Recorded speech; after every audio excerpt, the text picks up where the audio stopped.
Hello guys, welcome to 5th generation Hobby Shop and welcome to another unboxing and testing po. Shoutout po natin Sir Allen. So ngayon meron tayo ditong isang Crossman rifle, airgun rifle. This is the AK1, full auto AK1 airgun rifle by Crossman po. This is blowback action po. Chambered in 4.5mm steel ball. So ang bala po nito ay bolitas. Ito po. Bolitas po, 4.5mm. Yan, meron po tayo ditong magnet. Yan, 4.5mm po na bolitas ang kanyang bala. Tapos yung kanyang hangin naman po ay CO2 cartridge. 12G.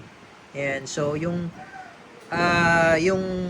charge po sa isang magazine, bali dalawang ganito po yung lalagay natin. So more or less, nasa 100 to 150 shots yung dalawang CO2 bago maubos. Pwede rin isa lang po ilagay, pwede naman po.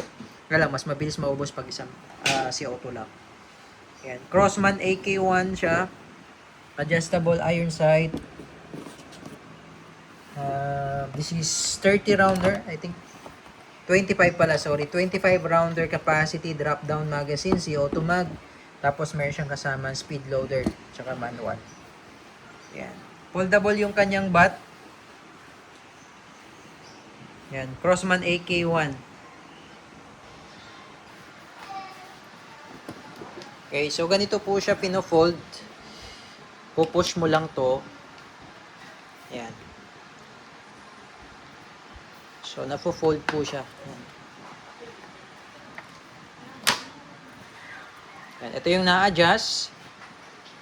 Na-adjust po yan. Tapos, meron siyang rail for accessories. Ito yung mag-release.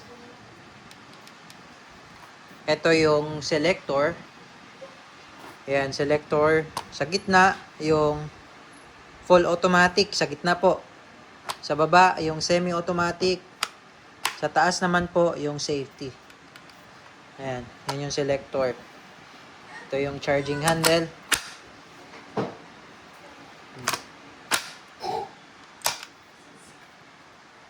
Crossman AK1. So, ito yung kanyang magazine. CO2 mag, pwede rin dalawa, pwedeng isa. Ito, tutuklapin nyo lang po yan. Yan. Pwedeng dalawa, pwedeng isa. Kung isa lang ilalagay nyo, dito sa may left side lang po kayo maglalagay.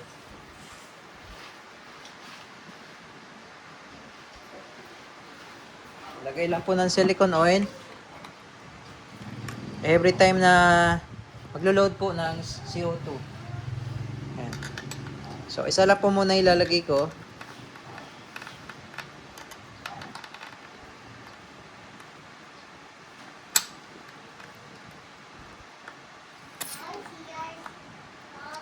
Dalawa na pala. Para matesting po, no? Para matesting na at makita nyo na wala po siyang leak.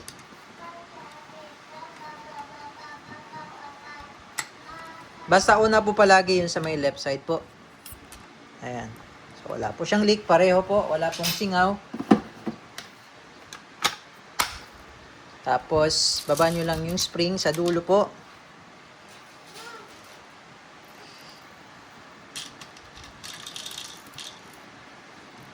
Dito lang po sa may butas nyo ilalagay yung bala. Ayan. Ito po yung bala niya. Bulitas na 4.5mm. Ayan po.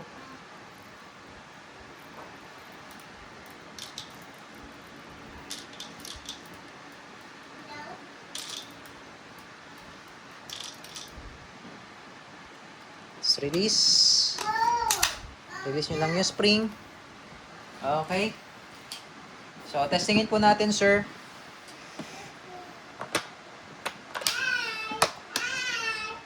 Yan, Crossman AK1 rifle.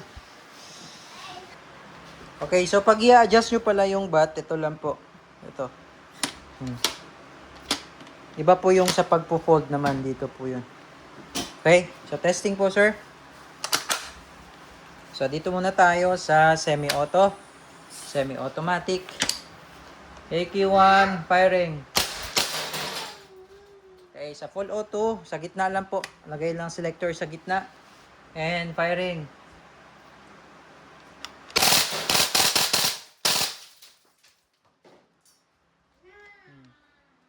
So pag wala na siyang bala, nag-open bolt yan. Kita nyo naman yung damage. Durog. Ayan. So mayroon pa po itong laman. Release nyo lang muna yung magazine. Ito lang po yan, oh. Ayan. Tapos, kasan nyo lang. Release. Hammer down. All goods tayo, sir.